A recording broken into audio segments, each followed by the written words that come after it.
Salaar cinema release అయిపోయింది, థియేటర్స్లోకి వచ్చేసింది. చాలా ఎక్స్పెక్టేషన్స్ మధ్య రిలీజ్ అయింది సినిమా. ఫ్యాన్స్కి ఫీస్ట్ అన్నారు, విందు భోజనం అన్నారు. ఫైనల్గా సినిమా థియేటర్స్లోకి వచ్చేసింది. అయితే ఎలా ఉంది ఈ సినిమా అంటే, ఒక రకంగా మార్వెల్ హీరోస్ తెలుసు మనకి, దాదాపుగా అదే ధోరణిలో నడుస్తుంది సినిమా. అంటే కాన్సార్ అనేటువంటి ఒక నేర సామ్రాజ్యము భారతదేశంలోనే ఉనికిలో ఉంటుంది. అది దానికి ఒక ప్రత్యేకమైన ముద్ర ఉంటుంది, ఆ ముద్రకు యాక్సెప్టెన్సీ ఉంటుంది. ఒక రకమైన అండర్ వరల్డ్ అంటే విముక్తి ప్రాంతం, లిబరేటెడ్ ఏరియాస్, ఇలాంటి పేర్లు మనం కమ్యూనిస్టు లిటరేచర్లో చూసుంటాం. దాదాపు అలాంటి ఒక విముక్తి ప్రాంతము లేకపోతే లిబరేటెడ్ ఏరియా అని చెప్పుకోదగినటువంటి ఒక నేర ప్రపంచం ఖాన్సార్లో అధికార పీఠం కోసం జరిగేటువంటి యుద్ధం. అంటే కిస్సా కుర్సీకా అంతే సినిమా, అంతకుమించి ఏమీ లేదు. అంటే అధికారం కోసం జరిపేటువంటి కుట్రలు, కుయుక్తులు ఇవన్నీ. జనరల్గా ఒక పెద్ద సామ్రాజ్యం స్థాపించాలంటే కొన్ని చిన్న సామ్రాజ్యాలని అణిచేసి పెద్ద సామ్రాజ్యం స్థాపితం అవుతుంది అనేది మనకు తెలుసు. అయితే ఈ కలిపేసుకున్నటువంటి జాతులన్నీ కూడా అప్పటికి ఓడిపోవడం వలన సరెండర్ అవుతాయి, కానీ ఏదో ఒక టైంలో తాము కూడా అధికారంలోకి రావాలి అనేటువంటి తాపత్రయంతో ఒక యాక్టివిటీ అయితే నడుస్తూ ఉంటుంది, ఒక ప్రయత్నం. అసహనం, ఓటమి నుంచి వచ్చిన అసహనం నుంచి తిరిగి అధికారంలోకి రావడానికి ఏం చేయాలి అనేటువంటి ప్రోగ్రామ్ ఒకటి జరుగుతుంది. ఇది ఈ సినిమాలోనే కాదు, జనరల్గా జరిగే పద్ధతి. అలాగే కుటుంబాల్లో కూడా ఒక అన్నదమ్ముల మధ్య రాజ్యానికి సంబంధించిన వివాదం, ఇవి జయసింహ సినిమా నుంచి చూస్తున్నాం మనం, బాహుబలి ఇవన్నీ. అధికారం కోసం అంటే అధికారం కోల్పోయినటువంటి శక్తులు అధికారం కోసం తప్పనిసరిగా ప్రయత్నం చేస్తాయి. అధికారం అనేది ఒకరి సొత్తు కాదు. రాజ్యం వీరభోజ్యం అన్నట్టు, రాజ్యం వీరభోజ్యం అనే మాటే దాదాపు ఈ సినిమాలో ఇంకో పద్ధతిలో డైలాగ్ ఉంటుంది. అంటే బలమున్నవాడిదే రాజ్యం అని. దాదాపు ఇదే లైన్స్లో ఈ ప్రయత్నాల మధ్య, అంటే ఇందులో మైండ్ గేమ్ ఉంటుంది. చాలా ముందస్తు, అంటే భవిష్యత్తులో ఏం జరుగుతుందో ఊహించి పన్నేటువంటి కుట్రలు, ఎమోషనల్ బ్లాక్మెయిల్స్ ఇవన్నీ ఉంటాయి. వీటన్నిటి మధ్య జరిగేటువంటి కథే సలార్. ఈ కథలో నిజానికి మనకి ముందు ఇది ఇద్దరు స్నేహితుల కథ అన్నట్టుగా మొదలుపెట్టాడు ఆయన. ప్రమోషనల్ యాక్టివిటీ మొదలు పెట్టడమే ఇద్దరు స్నేహితుల మధ్య జరిగేటువంటి కథ. దీనిలో ఆ స్నేహం, వాళ్ళిద్దరి మధ్య ఉన్నటువంటి అపురూపమైనటువంటి స్నేహం, ఒకరి కోసం ఒకరు ఏది అయినా సరే త్యాగం చేసేంత స్నేహం ఉంది వాళ్ళ మధ్య. అలాగే వాళ్ళ మధ్య ఘర్షణ తలెత్తితే అలా ఉంటుంది అనేటువంటి ఒక లీడ్ కూడా ఇస్తూ ప్రమోషనల్ యాక్టివిటీ నడిపాడు ఆయన, ప్రశాంత్ నీల్. కాకపోతే ఈ సినిమాకి అంటే సీజ్ ఫైర్ కంక్లూడింగ్ సెషన్లో దాదాపు అక్కడే ఆపుతాడు. అంటే సెకండ్ పార్ట్లో వీళ్ళిద్దరి మధ్య ఉన్నటువంటి స్నేహం ఎలా పరిణమించబోతోంది అనే దానికి సంబంధించి అది నడుస్తుంది. అయితే ఈ అధికారం కోసం తాపత్రయపడేటువంటి ఒక జనరల్గా తమ్ముళ్ళకి అధికారం దక్కదు అనేది రాచరిక వ్యవస్థలో మనం రెగ్యులర్గా చూసేది. బాహుబలిలో చూసాం, జయసింహ, ఎన్టీ రామారావు గారి జయసింహలో చూసాం. తమ్ముడికి అధికారం దక్కదు, అన్నలు మాత్రమే. అంటే పెద్ద కొడుకే రాజు అవుతూ ఉంటాడు, తర్వాత పిల్లలు సామంతులుగా అలా రాజు కింద ఉండి బతికేస్తూ ఉంటారు.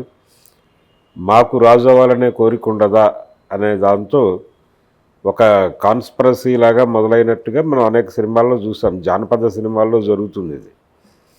అయితే ఇక్కడ కూడా అలా మొదలై జనరల్గా ఒక సామ్రాజ్యాన్ని హస్తగతం చేసుకోవటానికి గ్రౌండ్ నుంచి ప్రయత్నం చేసేటువంటి వాడు ఖచ్చితంగా రాజుగారి రెండో భార్యకి పుట్టినటువంటి కొడుకో లేకపోతే ఉంపుడు కత్తెకి పుట్టిన కొడుకో అయితే ఎక్కువ డ్రామా పండుతుంది. నిజానికి అలాంటి కథలు అనేకం ఉన్నాయి బయట కూడా. అలా మొదలవుతుంది.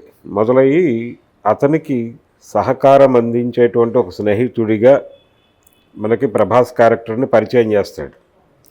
పరిచయం చేసిన తర్వాత సడన్గా సెకండ్ హాఫ్ చివరకు వచ్చేటువంటి సమయానికి అంటే ఈ స్నేహితుడి పాత్ర అవతల కౌంటర్ పార్ట్ చేసినటువంటి మలయాళం హీరో తను కూడా చాలా అద్భుతంగా పెర్ఫామ్ చేశాడు. పాత్ర పరిధి మేరకు వెళ్ళాడు ఆయన, పృథ్వీరాజ్. అయితే అతని క్యారెక్టర్లో ఒక చిన్న ఇది పెడతాడు. అంటే ఈ స్నేహాన్ని, ఈ ఎమోషన్ని, ఇతనిలో ఉన్నటువంటి ఫ్రెండ్షిప్ కోసం ఏవైనా చేసేటువంటి ఎమోషన్ని అతను తన భవిష్యత్తు అవసరాల కోసం వాడుకునే ప్రయత్నం ఏదైనా చేస్తున్నాడా, ఇది ప్లాన్డ్ ప్రకారం అంటే ఒక ప్లాన్డ్గా నడుస్తోందా, డిజైన్డ్ ప్రోగ్రామా, దీని వెనకాల ఏదైనా కాన్స్పిరసీ ఉందా అని డౌట్ వచ్చేటువంటి ఒక లీడ్ ఇస్తాడు పృథ్వీరాజ్ క్యారెక్టర్ నుంచి.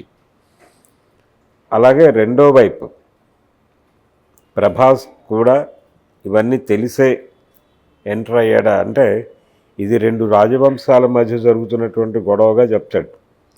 ఈ రెండు రాజవంశాలు అక్కడ నేర సామ్రాజ్యంలో అధికారం కోసం గతంలో ఘర్షణ పడి ఓడిపోయినటువంటి రాజవంశానికి చెందినటువంటి వ్యక్తిగా ప్రభాస్ని చూపిస్తాడు.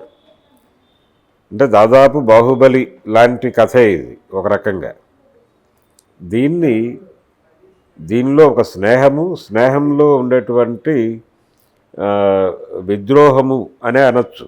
విద్రోహము ఈ రెండుటి మధ్య నడిపేటువంటి కథ కాబట్టి ఇక్కడ కర్ణ దుర్యోధనుల స్నేహంగా చూడలేము దీన్ని. కర్ణ దుర్యోధనుల స్నేహంగా అనిపిస్తుంది, కానీ ఇక్కడ ఒక కుట్రకోణం కూడా ఉంది అనేది హింట్ ఇస్తూ ముగిస్తాడు ఫస్ట్ పార్ట్. సెకండ్ పార్ట్లో దీన్ని ఎలా నడుపుతాడు అనేది చూడాలి. అది ఇంట్రెస్టింగ్ పాయింటే. అంటే ఒక ఫార్ములా పద్ధతిలో కథను కాకుండా తనదైన పద్ధతిలో డిజైన్ చేసుకుంటూ వెళ్ళాడు. గ్రాండియర్ అంటే కేజీఎఫ్ లాగానే ఇక్కడ కూడా విపరీతమైన వైలెన్స్ ఉంది ఈ సినిమాలో. ఇటీవల కాలంలో సినిమాల్లో వైలెన్స్ చాలా హై వోల్టేజ్లో ఉండటం మనం చూస్తూనే ఉన్నాం. యానిమల్, దాని కంటిన్యూషన్లో సలార్, అలాగే వింటేజ్ హీరోలు యాక్ట్ చేసినటువంటి సినిమాల్లో కూడా బాలకృష్ణ గారి సినిమా వీరసింహారెడ్డి కావచ్చు, లేకపోతే చిరంజీవి గారి వాల్తేరు వీరయ్య కావచ్చు, ఈ సినిమాల్లో కూడా విపరీతమైనటువంటి వైలెన్స్ చూసాం మనం. అంటే తల నరకటం అనేది చాలా ఈజీ వ్యవహారంగా నడుపుతున్న సందర్భం మనం చూసాం. జైలర్లో కూడా, రజనీకాంత్ జైలర్లో కూడా ఇదే ధోరణిలో ఈ వైలెన్స్ అనేది చాలా పెద్దపీట వేస్తూ యానిమల్లో నెక్స్ట్ లెవెల్కి తీసుకెళ్ళాడు. దాదాపు ఇందులో కూడా ఆ లెవెల్ అంటే హీరో డైలాగ్స్ కంటే కూడా వైలెన్సే ఎక్కువ ఉండేలాగా డిజైన్ చేస్తున్నారు.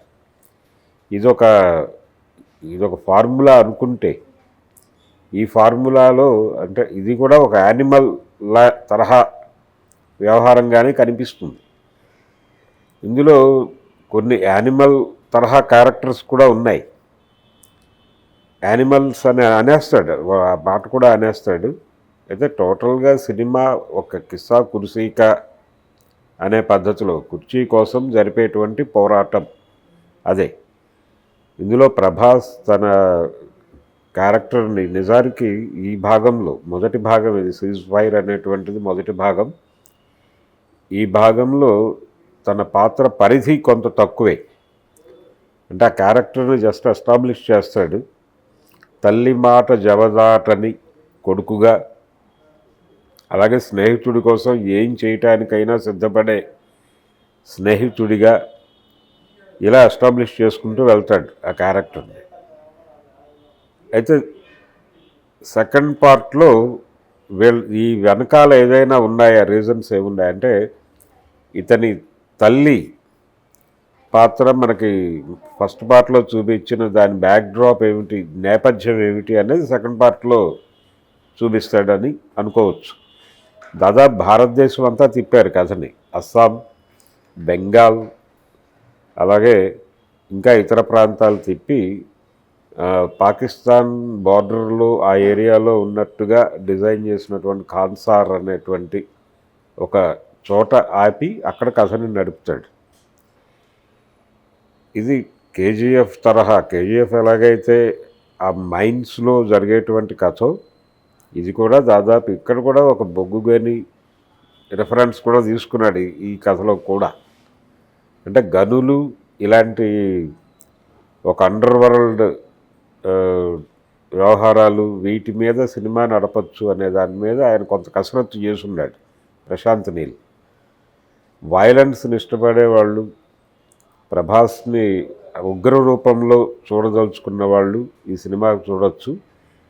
అంతకుమించి కొత్తగా చెప్పుకోవాల్సినటువంటి పాయింట్ ఏం లేదు. ఇది కూడా ఒక జానపద తరహా కథగా అనుకుంటే చాలా ఓపెన్గా అధికారం కోసం జరిపేటువంటి రెండు వంశాల మధ్య, అలాగే ఓడిపోయిన సామంతరాజుల ప్రయత్నాలు, వీటి మధ్య నడిచేటువంటి ఒక జానపద కథగా మాత్రమే చూడాలి సలార్ని. సెకండ్ పార్ట్లో కూడా ఈ కుట్రలు, వీటి తాలూకా పర్యవసానాలు ఎలా ఉండబోతున్నాయి, అలాగే ఈ ఇద్దరు స్నేహితుల మధ్య మొదటి భాగంలో కనిపించిన స్నేహం వెనుక ఏవైనా కుట్ర కోణాలు ఉన్నాయా అనేది సెకండ్ పార్ట్లో మేబీ ఎస్టాబ్లిష్ చేస్తాడు అనేది ఒక హింట్ ఇస్తూ ముగిస్తాడు. అంటే పృథ్వీరాజు నవ్వు, నేను చాలా పథకం ప్రకారమే ఇతన్ని దింపాను, లేదు తయారు చేశాను, నేను తయారు చేసుకున్న ఆయుధం ఇది అన్న లెవెల్ ఎక్స్ప్రెషన్ ఇస్తూ ఆ క్యారెక్టర్ని ఆపుతాడు. అలాగే ప్రభాస్ క్యారెక్టర్ని క్లోజ్ చేసేటప్పుడు కూడా, అంటే ఫస్ట్ పార్ట్లో క్లోజ్ చేసేటప్పుడు కూడా తనకి తెలిసే ఇదంతా జరుగుతోంది అన్న ఇంప్రెషన్లో ఆ క్యారెక్టర్ ఆపుతాడు. అంటే వీళ్ళిద్దరి మధ్య ఉన్న వ్యవహారం ఏమిటి అనేది సెకండ్ పార్ట్లో ఎస్టాబ్లిష్ చేస్తాడు. ఇది ప్రభాస్ని అయితే ఈ సినిమాలో ప్రధానంగా ఒక కొన్ని సన్నివేశాలు, చాలా ఎమోషనల్గా నడపాల్సిన సన్నివేశాలు కూడా తేలిపోయినట్టు నడిచిపోవటం మనకు కనిపిస్తుంది. ముఖ్యంగా స్నేహితుడి కోసం ప్రత్యర్థులలో ఒక, అంటే అవతల కౌంటర్ పార్ట్లో చాలా లీడ్ రోల్ ప్లే చేసేటువంటి ఒక వ్యక్తి తల నరికేస్తాడు. ఆ షాట్ ఇంకా ఎఫెక్టివ్గా తీయవచ్చు. బాహుబలి లెవెల్ సన్నివేశం అది. బాహుబలిలో అది ఎంత ఇంపాక్ట్ వేసిందో ఆ సీన్, ఆ స్థాయి ఇంపాక్ట్ వేయదగినటువంటి కంటెంట్ ఉన్న వ్యవహారమే. కానీ టేకింగ్ సైడ్ ఇంకొంచెం బెటర్గా వెళ్ళుంటే బాగుండేది.